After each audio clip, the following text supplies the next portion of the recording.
Everyone, this is Poonam. Welcome to my YouTube channel BEd classes by Poonam Sharma. इस session के अंदर आज हम डिस्कस करने वाले हैं BEd second year creative inclusive school unit 1 के इंपॉर्टेंट क्वेश्चन के साथ साथ उनके आंसर्स को डिस्कस करने वाले हैं। ठीक है, इंपॉर्टेंट क्वेश्चन मैं ऑलरेडी डिस्कस करा चुकी हूँ। आज हम इंपॉर्टेंट क्वेश्चन के आंसर को डिस्कस करेंगे। ओके, आज हमारी ये मैराथन क्लास 1 है जिसमें हम यूनिट 1 के इंपॉर्टेंट क्वेश्चन के साथ साथ उनके आंसर्स को डिस्कस करने वाले हैं। ओके, सेशन को स्टार्ट करने से पहले जो बच्चे मेरे चैनल पर नए आए तो जल्दी से चैनल को सब्सक्राइब कर दें ताकि आपको बीएड एग्जाम से इंपॉर्टेंट अपडेट क्लासेस के नोटिफिकेशन टाइम पर मिल जाए। सेशन पसंद आता है सेशन को जरूर लाइक करें और अपने फ्रेंड्स बीएड ग्रुप में जरूर शेयर करें। प्लीज़ सेशन को जरूर शेयर कर दिया करो।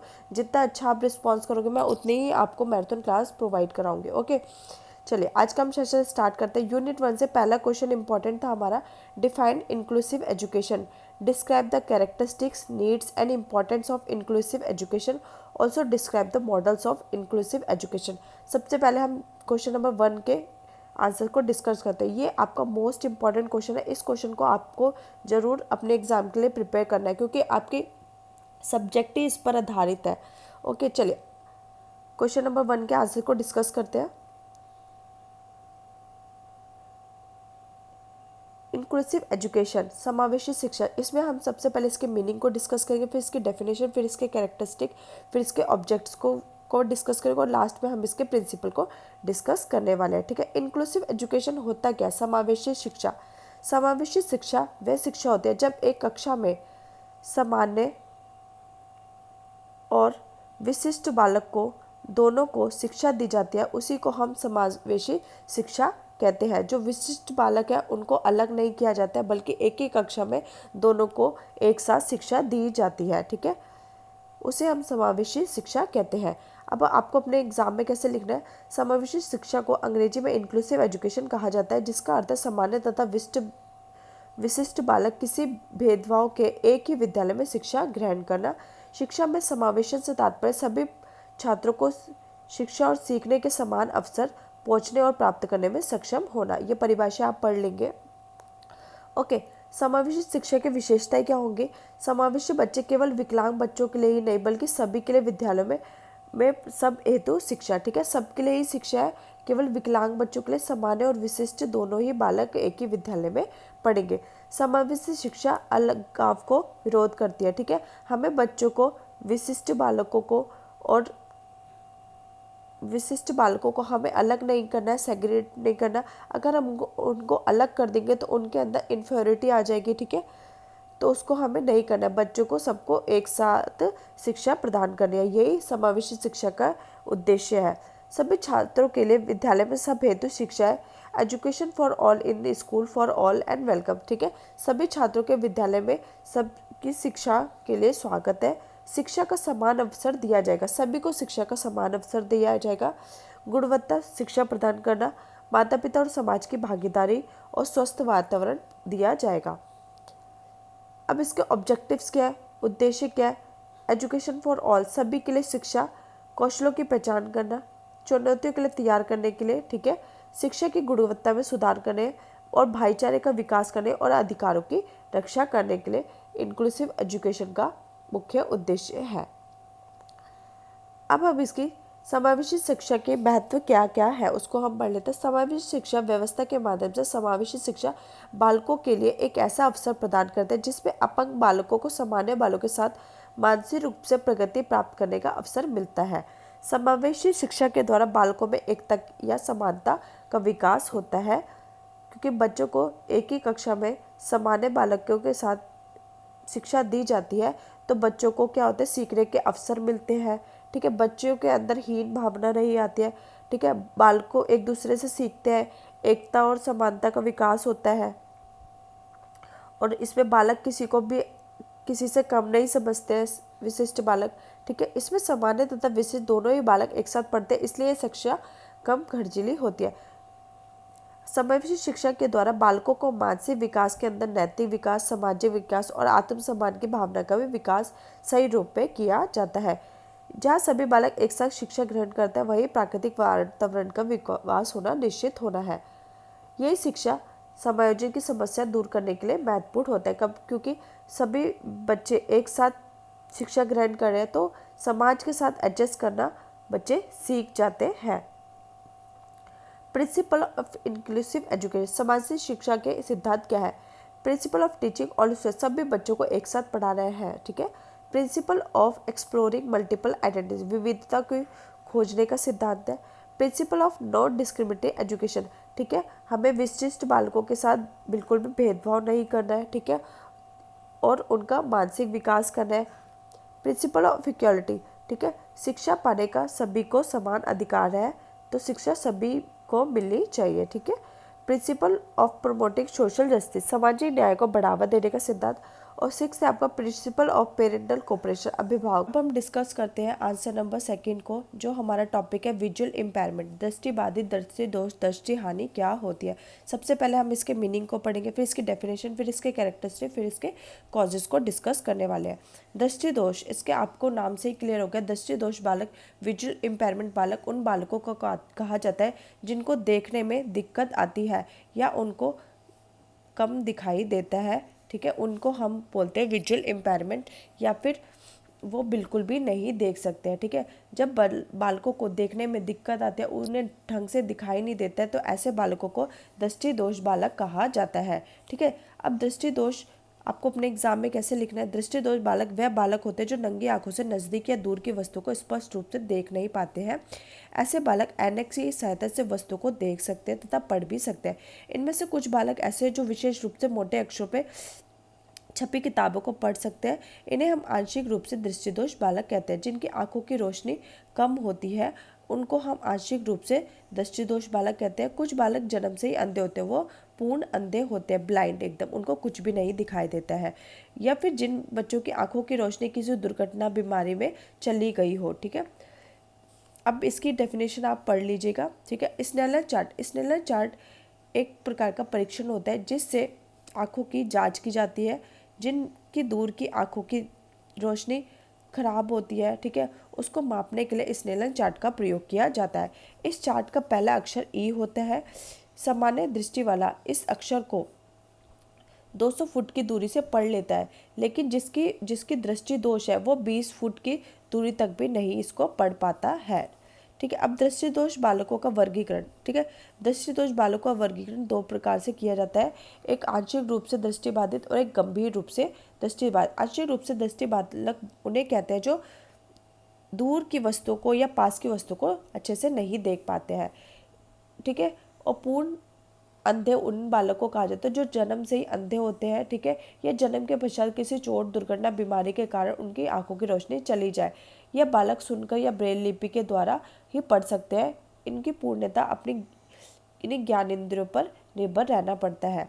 दृष्टिबाधित के कारण क्या क्या है, ठीक है। कॉजेज ऑफ विजुअल इम्पेयरमेंट, वंशानुगत प्रभाव हो सकता है, संक्रामक रोग हो सकता है, कोई साधारण बीमारी के कारण उनकी आंखों की रोशनी चली गई हो, चोट व दुर्घटना के कारण कोई जहर का असर, ठीक है, कोई उन्होंने मेडिसिन डाली हो और वो उसका रिएक्शन हो गया होगा, जन्म से अंधापन और जन्म के पश्चात, ठीक है।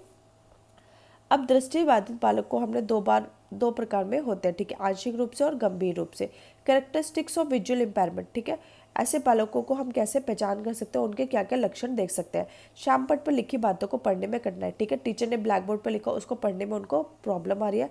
श्यामपट्ट पर लिखे गए कार्य को अपनी कॉपी में उतारने पर वो उतार नहीं पा रहे और दूसरों से हेल्प मांग रहे हैं, ठीक है। एक वस्तु के दो रूप दिखाई देना, जल्दी से पलके झपकाना, आंखों का मलना, आंखों में पानी और पढ़ते समय आंखों को इधर उधर हिलाना, ठीक है। आंखों में जलन होना, आंखें लाल होना, आंखों की आवश्यकता से बड़ी या छोटी होना। दृष्टिदोष बालकों की पहचान हम कैसे कर सकते हैं, ठीक है। स्कूल में मेडिकल चेकअप करा के, ठीक है, अध्यापक द्वारा निरीक्षण करके, ठीक है, ऑब्जर्व करना बच्चे को कि बच्चे के आंखों में पानी आ रहा है, जलन हो रही है, ठीक है, बच्चा ब्लैक बोर्ड पर लिखी हुई बातों को लिख पा रहा है, नोट डाउन कर पा रहा है या नहीं कर पा, अगर वो नोट डाउन कर रहा है तो वो गलतियाँ कर रहा है तो वो क्यों कर रहा है, ठीक है। स्वयं बच्चे से पूछताछ करना, ठीक है, और विशेषताओं के आधार पर उनको निर्धारित करना, अभिभावकों द्वारा निरीक्षण करना और अब उनके पेरेंट्स से पूछना, ठीक है। आई होप आपको विजुअल इम्पेयरमेंट अच्छे से क्लियर हो गया होगा। अब हम डिस्कस करते हैं हम अपने अगले टॉपिक को, हेयरिंग इम्पेयरमेंट, ठीक है, यूनिट 1 से। ये हमारा आंसर नंबर 3 है, हियरिंग इम्पेयरमेंट क्या होता है, इसमें हम इसके मीनिंग को पढ़ेंगे, फिर इसके टाइप को, फिर कॉजेज़ को और कैरेक्टरिस्टिक्स को, इसके सिम्टम्स क्या है, ऐसे बच्चों को हम कैसे एजुकेशन दे सकते हैं। ठीक है, हियरिंग इम्पेयरमेंट, इसके नाम से ही आपको पता चलेगा कि जिन बालकों को सुनने में दिक्कत आती है, ठीक है, उस ऐसे बालकों को हम हियरिंग इम्पेयरमेंट श्रवण बाधित बालक कहते हैं। जो ऐसे बालक जिनको कम सुनाई देता है या फिर पूर्ण रूप से सुनने की शक्ति खो चुके होते हैं, ठीक है, उन्हीं को हम श्रवण बाधित बालक कहते हैं। ठीक है, अब ऐसे बालकों को हम दो कैटेगरी में रखते हैं। ठीक है, जो एक आंशिक रूप से श्रवण बाधित और एक है पूर्ण रूप से श्रवण बाधित। ठीक है, तो जो आंशिक रूप से जिनको कम सुनाई देता है या तेज सुनाई देता है, ऐसे बच्चों को हम हेयरिंग एड के द्वारा जो, ठीक है, सुनने के यंत्र है उनका उपयोग करके उनको शिक्षा प्रदान कर सकते हैं। लेकिन जो पूर्ण रूप से श्रवण बाधित है, ऐसे बच्चों को हमें स्पेशल स्कूल में भेजा जाता है। ठीक है, जब शिक्षा प्रक्रिया होगी, जब हम बच्चों को पढ़ाएंगे, जब उनको कुछ सुनाई नहीं देगा तो वो कुछ समझ ही नहीं पाएंगे, जो पूर्ण रूप से श्रवण बाधित बालक है, तो उनको स्पेशल स्कूलों में भेजा जाता है। अब आपको एग्जाम में कैसे आंसर लिखना है। श्रवण बाधित बालक वे बालक होते हैं जो पूर्ण रूप से या आंशिक रूप से दूसरों की आवाज़ नहीं सुन सकते। ऐसे बालकों को प्राय बहरा कहा जाता है, जिन बालकों को बिल्कुल भी सुनाई नहीं देता है। उनको ऊंचा सुनने वाले बालकों की अपेक्षा अधिक परेशानियों का सामना करना पड़ता है। श्रवण बाधित स्थायी तथा आंशिक हो सकते हैं। उदाहरण के लिए, यदि हम किसी बालक के कान के पर्दे में कोई कमी है तो उसका इलाज संभव है, या वह बालक श्रवण यंत्रों, ठीक है, हियरिंग एड की सहायता से दूसरों की आवाज़ सुन सकते हैं। इस प्रकार के बालकों को सामान्य बालकों के साथ शिक्षा दी जाती है।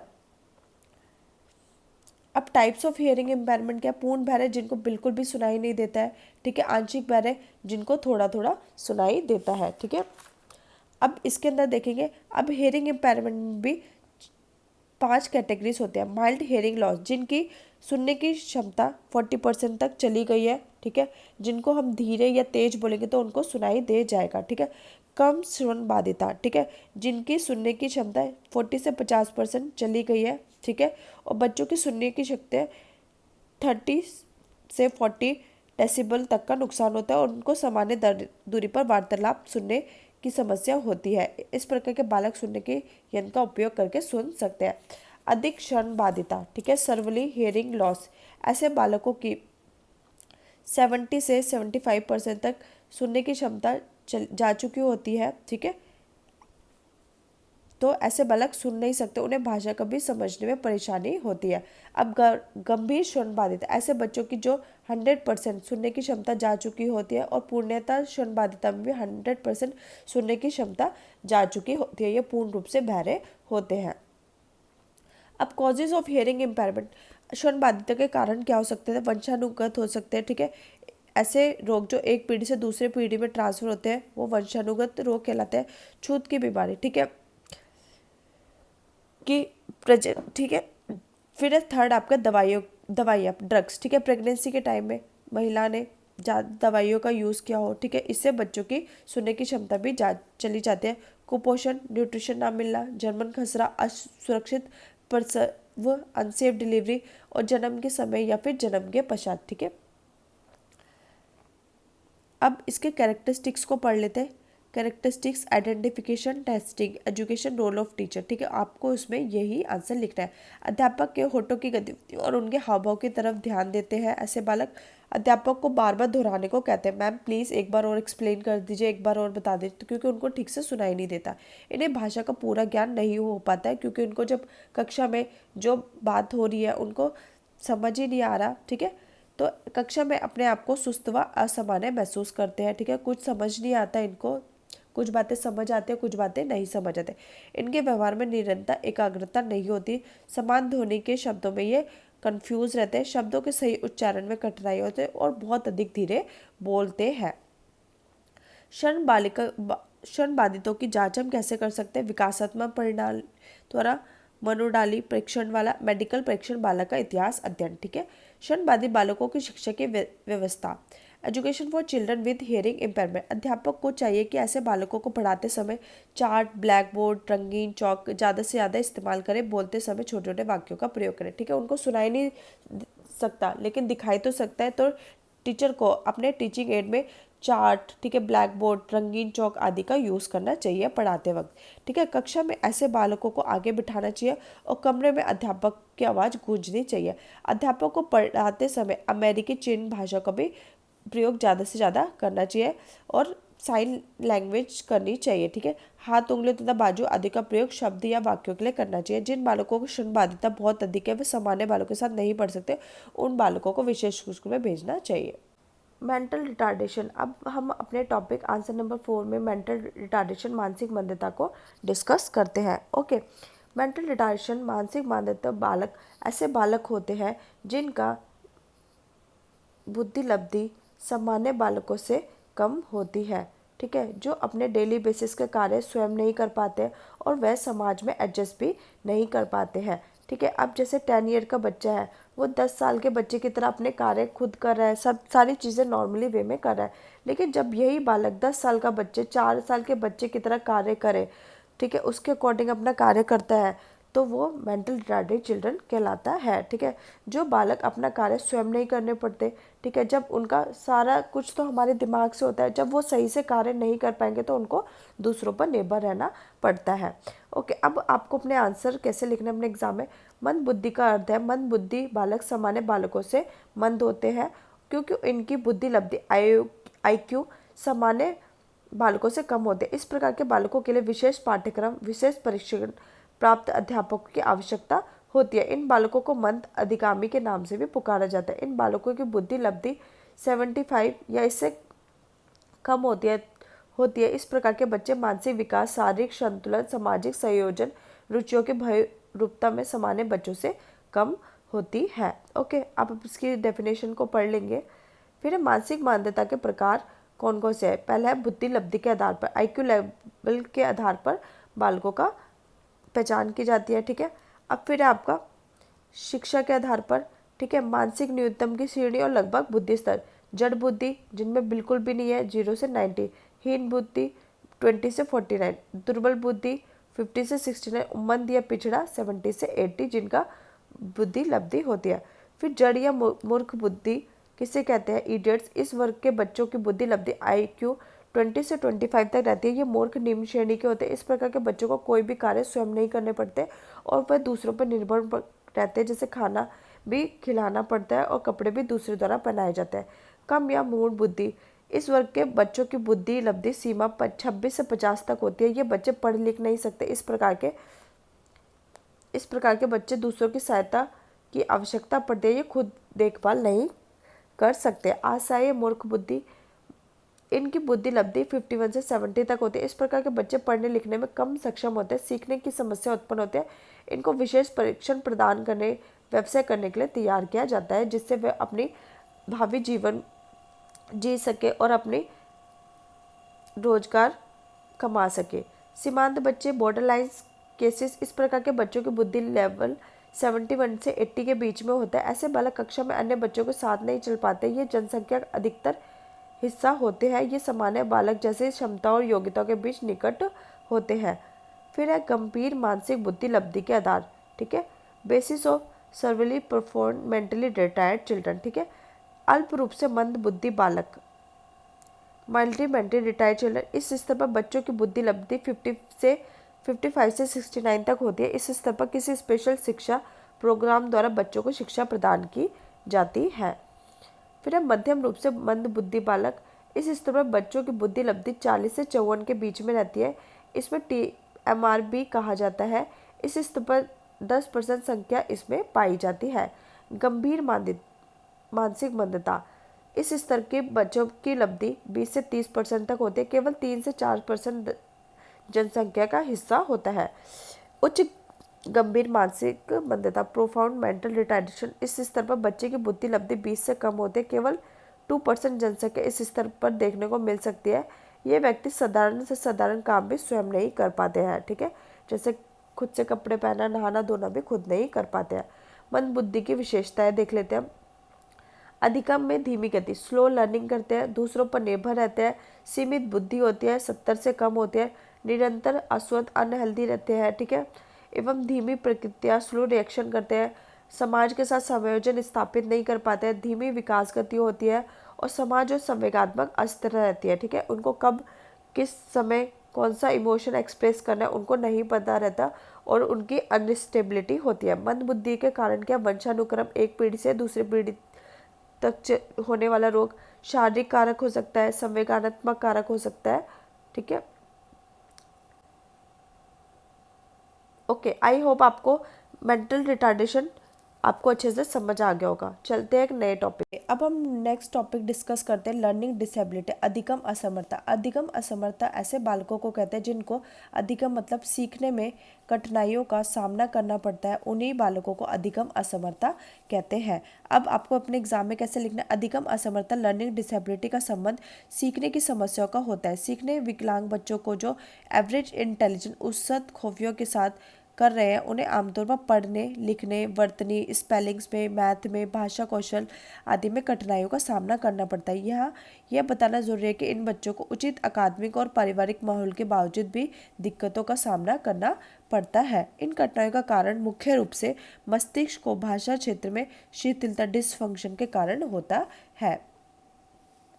कई प्रकार की सीखने की कठिनाइयाँ होती है जैसे डिसलेक्सिया, डिस्ग्राफिया, डिसकैलकुलिया, डिस्प्रेक्सिया, ठीक है, डिस्फेजिया, ठीक है, विजुअल प्रोसेसिंग डिसऑर्डर, ये सारे आपके लर्निंग डिसेबिलिटी के टाइप्स है। ओके, आप परिभाषा इसकी पढ़ लेंगे। अधिगम असमर्थ बच्चों की विशेषता, बोलते समय संबंधित समस्या होना जैसे व्याकरण संबंधित गलतियां होना, जब वो बच्चे बोल रहे हैं उनको ग्रामेटिकल मिस्टेक्स होना, स्मृति दोष जल्दी से भूल जाते हैं, ठीक है, याद नहीं रख पाते हैं और ऐसे बालकों में स्मृति दोष पाया जाता है।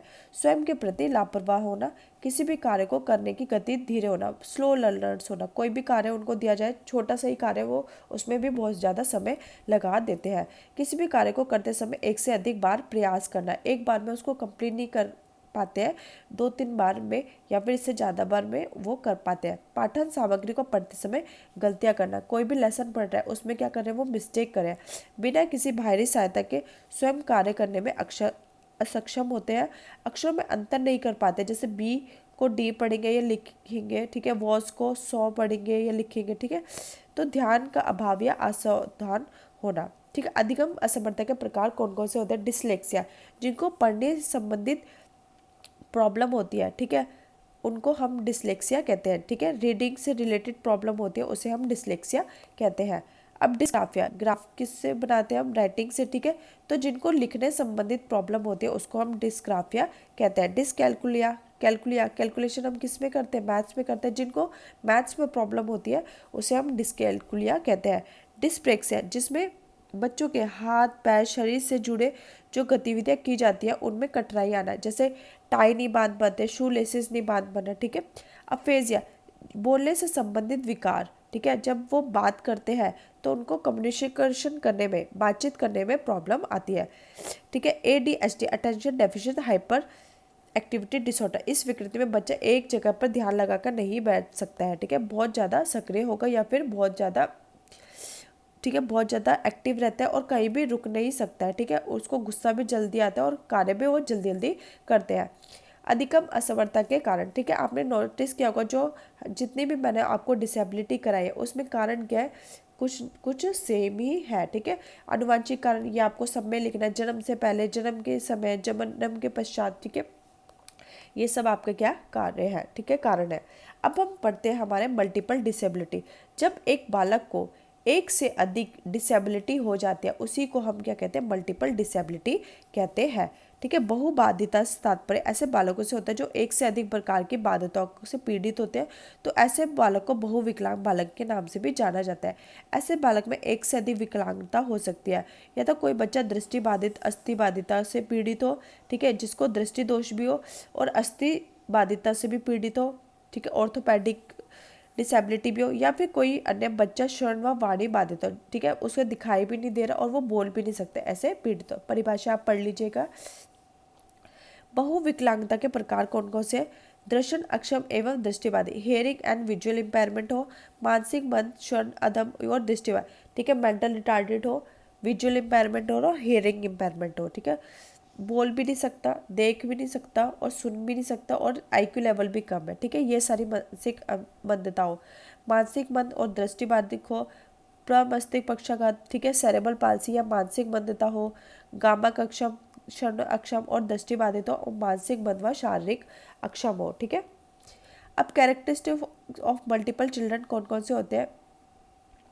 विकलांगता दो या दो से अधिक विकलांगताओं का मिला जुला रूप क्या कहलाता है? मल्टीपल डिसेबिलिटी कहलाता है।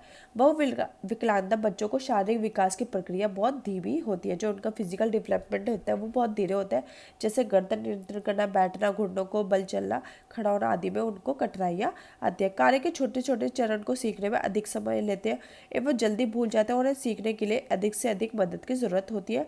दो साथ साथ अक्षमता होने की वजह से बहुविकलांग बच्चे संप्रेषण कौशल, ठीक है, बातचीत करने में और एक स्थान से दूसरे तक जाने के लिए दूसरों पर निर्भर रहते हैं। इनमें भावात्मक लगाव का अभाव होता है। बहुबाधित बच्चों के लक्षण गुण स्वरूप सामान्य बच्चों से बहुत ही अलग होते हैं। अब इनके कारण जान लेते हैं, ठीक है, ये क्यों होते हैं। गुणसूत्र, क्रोमोसोम एवं वंशानुक्रम संबंधित कारक, माँ के द्वारा प्रेगनेंसी में सेवन की गई दोषपूर्ण दवाई या मदिरा का प्रयोग करना, दुर्घटना में लगी चोट, कुपोषण का और जर्मन खसरा, ठीक है, बहुबाधित का कारण हो सकते हैं, ठीक है। अब निष्कर्ष आप लिख दोगे। उपयुक्त तथ्यों के आधार पर कहा जा सकता है कि बहुवता एक व्यक्ति के अंतर्गत कई सारी विकलांगता हो सकती है, ठीक है। विजुअल इम्पेयरमेंट, मेंटल रिटार्डेशन, ठीक है, हेयरिंग डिसेबिलिटी, ठीक है, हेयरिंग इम्पेयरमेंट, ठीक है, अनेक कारणों से ये सारी बीमारियां हो सकती है और ये बच्चों के सामान्य बच्चों से अलग होते हैं, ठीक है। लोकोमोटर डिसऑर्डर हो गया। अब हम डिस्कस करते हैं लोकोमोटर डिसेबिलिटी क्या होती है, गामक अक्षमता क्या है, ठीक है। सरल शब्दों में समझे हम लोकोमोटर, ठीक है, हमारे शरीर में गति से संबंधित, यानी जैसे हमारा शरीर गति करता है उससे संबंधित, जैसे हमारे शरीर की अस्थियां, मांसपेशियों, उसे हम क्या कहते हैं? लोकोमोटर कहते हैं। अगर हम बात करें हमारा शरीर कब गतिमान रहता है, जब हमारे शरीर के अंग, हाथ, पैर, धड़, कमर, ये सारी चीज़ें अपनी स्थिति में सही तरीके से गति करती है, यह स्थिति गामक क्षमता कहलाती है। गामक अक्षमता जब होती है जब किसी प्रकार के चलने फिरने, उठने बैठने में कठिनाइयाँ आती है, ठीक है, उस स्थिति को हम गामक अक्षमता कहते हैं, ठीक है। लोकोमोटर डिसेबिलिटी वो होती है जब हमारा शरीर गति नहीं कर पाता है, चलने फिरने, उठने बैठने में हमें कठिनाई होती है, तो उसे हम क्या कहते हैं? लोकोमोटर डिसेबिलिटी, गामक अक्षमता कहते हैं। गामक अक्षमता शरीर के अंगों को गति करने की असमर्थता से संबंधित है, विशेष तौर पर एक स्थान से जाने पर समस्या, चलने फिरने में असमर्थता। गामक अक्षमता शारीरिक स्वास्थ्य संबंधी समस्या है जिसमें व्यक्ति शारीरिक रूप से प्रभावित हो जाता है और व्यक्ति का शरीर गतिमान नहीं रहता है। इस अक्षमता को मांसपेशी से जुड़ी अक्षमता के रूप में जाना जाता है, जो शरीर के विभिन्न अंगों को गति करने या हिलने डुलने में समस्या पैदा करती है, जैसे चलना फिरना, चढ़ना उतरना, कूदना, स्थान परिवर्तन, दौड़ना उठना, सामान उठाना, हाथ में कोई वस्तु उठाना, पकड़ना छोड़ना आदि असमर्थता को मोबिलिटी लोकोमोटर डिसेबिलिटी कहा जाता है। इसकी डेफिनेशन आप पढ़ लीजिएगा, ठीक है। ओके, आज हमने यूनिट 1 की मैराथन क्लास कंप्लीट कर ली है। इसमें एक टॉपिक रह गया सेग्रीगेशन, ठीक है, वो पीडीएफ में अटैच करना मिस हो गया था, ठीक है। जब मैं आपको मैराथन क्लास 2 दूंगी सबसे पहले मैं आपको सेग्रीगेशन ही पढ़ाऊंगी। ओके, आज का सेशन हम यही खत्म करते हैं। होपफुली आपको सेशन पसंद आया होगा। सेशन पसंद आता है सेशन को जरूर लाइक किया करो और अपने फ्रेंड्स बीएड ग्रुप में जरूर शेयर करो, ठीक है। मिलते हैं हम एक नेक्स्ट सेशन पे, ठीक है। इसकी प्लेलिस्ट मैंने क्रिएटिंग एंड इंक्लूसिव स्कूल की मैंने प्लेलिस्ट बना रखी है, उसका लिंक मैं डिस्क्रिप्शन बॉक्स में डाल दूंगी और इसकी पीडीएफ मैं आपको टेलीग्राम चैनल पे अभी प्रोवाइड करा देती हूँ, ठीक है। आज का सेशन हम यही खत्म करते हैं। Thanks for watching.